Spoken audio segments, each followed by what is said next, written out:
Combat operations continue at this time in full force, and they will continue until all of our objectives are achieved. We have very strong objectives.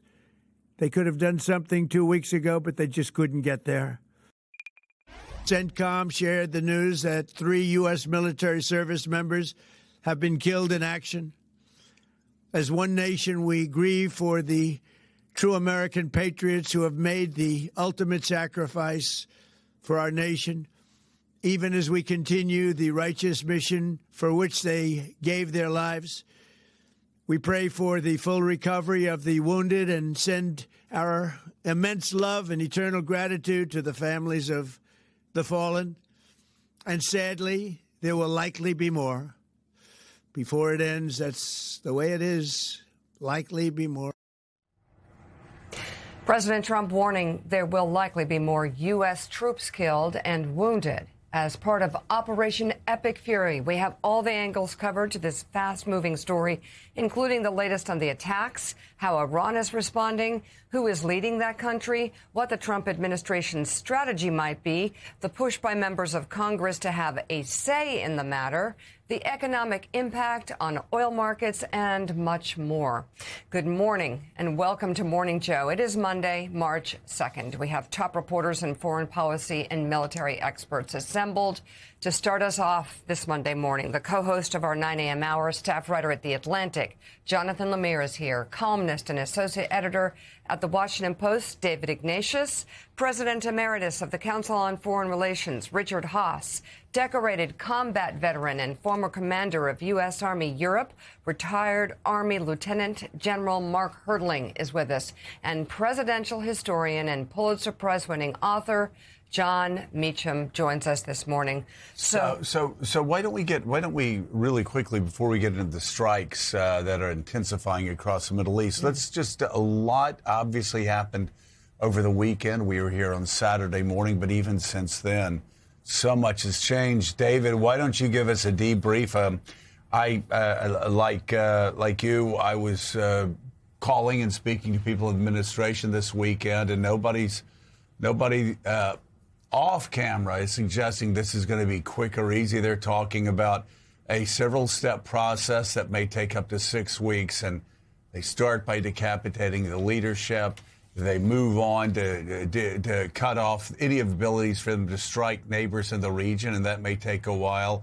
But then they're even talking about, after destroying nuclear and ballistic missiles, the ability for production of those missiles. And talking to this well-placed administration official, the idea seems they are going to tear up from the roots, any war-making ability that Iran has created since 1979. This is not going to be a one-and-done or a quick strike, at least based on what everything I heard on Sunday and from our allies. Get us up to date on your latest reporting. So, Joe, I'm hearing the same thing. I think there were concerns because President Trump has liked the quick in and out, hit hard and then pull back and negotiate approach that might be the case here. But it doesn't seem to be. In his broadcast remarks to the country yesterday, he said this will go on. He told the New York Times he had a timeline of 3 to 4 weeks, which is substantial. He said he had the ammunition supplies to conduct a long war of that dimension. He called on the Iranian people again to rise up and change the regime, which indicates he has substantial ambitions for this. One Middle Eastern friend noted early this morning that there's an element of jazz improvisation to the way that Trump is conducting this war. There are different themes that are conflicting. He says he's ready to talk one day to Iranian leaders, but then the next day he's talking about this long campaign to, as you say, take the regime out root and branch. In terms of the firepower expended so far, it's substantial. Estimates from U.S. Central Command and others are that 2,000 targets have been hit in these first 2 days of the war in Iran. The number of targets hit by Iran in the Gulf is in the 500 range.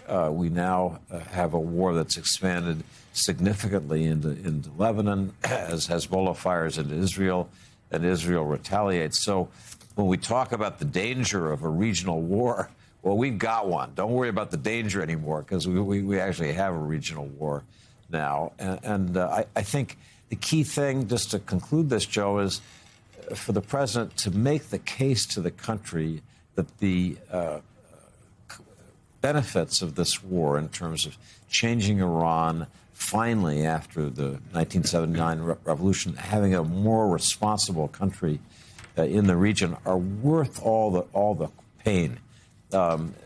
Without political support, we're going to see, I fear, what we have in the past in the Middle East, which is that the country tires of war soon, and the promises that an American president makes, the country just isn't willing to deliver. So that's President Trump's job now, is to make his case clearly, directly, forcefully to the country, so the country will support a long and really consequential battle against Iran. Yeah, you look at the numbers from Reuters, Ipsos. Obviously, the president has his work cut out for him.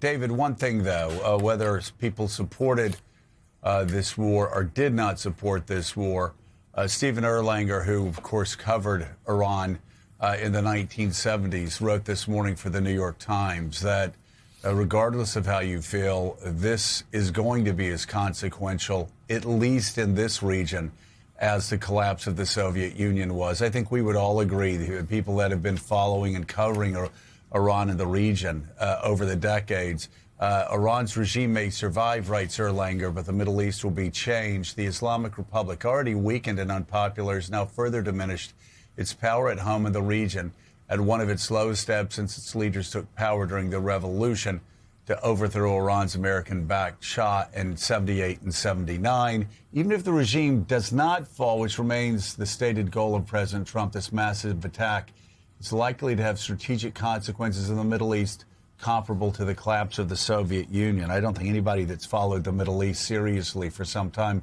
would disagree with that. I will say, though, David, I think we could do a lot of people a service here who might be reading various reports, seeing what the president's saying to different media outlets, trying to figure out exactly what in the world's going on. You talked about, jazz improvisation. Other people are saying the president's just spitballing. This is what he does. He's trying to figure out how he gets a deal with the Iranians, but he is going to continue, along with Israel, attacking. Whether people like it or not, he's going to most likely continue to attack until they take away their war-fighting capability, and will do a deal with whomever he can do a deal with. But you brought it up in our Saturday morning special as the attacks just started. This is now, if somebody wants to understand what Donald Trump is going to do, or the Trump doctrine, it is not what the negotiators are saying. Chances are good. It's like you said, this Viking strike strategy. Strike, pull back, negotiate. For President Trump, anybody who wants to understand how he's thinking right now, you have to look at what happened in Venezuela, which the president and people around him in the White House see as a spectacular success. As the president told me on Friday, we replaced 2 employees in Venezuela. They have been changed from an enemy to somebody that we can work with. David, the same thing most likely is what the president's strategy is here, regardless of what he says to journalists, right? So, Joe, we did talk early Saturday morning about Trump conducting the Viking way of war, using speed and surprise to launch raids and then pull back and take the political and trade benefits of that. This is going to be something more sustained than a Viking raid. It's clear. Right. That idea that I think we were right in describing the early hours of the war, I think is being replaced by the reality that this is now a big regional war. And it's a war that's going to go to the heart of what has been destabilizing the Middle East since I began covering it in 1980, which was the Iranian Revolution of the year before. That revolution continues to rumble. It's a destabilizing factor throughout the region, certainly in Lebanon, certainly in Syria, certainly in Gaza. So I think Trump has decided to go to the heart, supported by Israel. It's been very interesting to see in the day plus that the war has been going on, countries that were initially very wary, like Britain. Britain didn't want to let the United States use its bases for this war because it doubted the rationale. They're now beginning to open up their bases. Similarly, our Gulf friends in the UAE and Saudi Arabia, initially very cautious, suspicious, did this really make sense?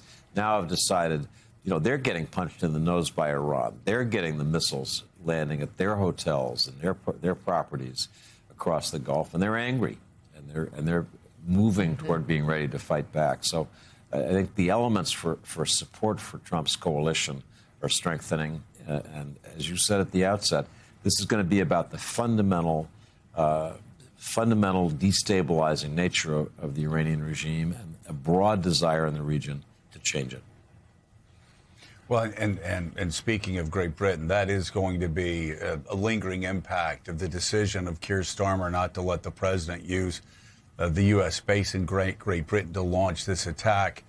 The administration, of course, enraged by that decision. We'll see how that plays out. But, Mika, there's no doubt, I think anybody, I would guess most people here, most people across Europe, across the Middle East, relieved that Khomeini has been killed, relieved that a lot of the worst of the worst in Iran have been killed. But this now is, of course, exploding into a regional conflict, as everybody suspected it would be. So we don't know where this goes. The White House doesn't know where this goes. It could be over if Iran topples in a week. It could be over in a week, but that's unlikely. Yeah. The White House is thinking 4 to 6 weeks at the least.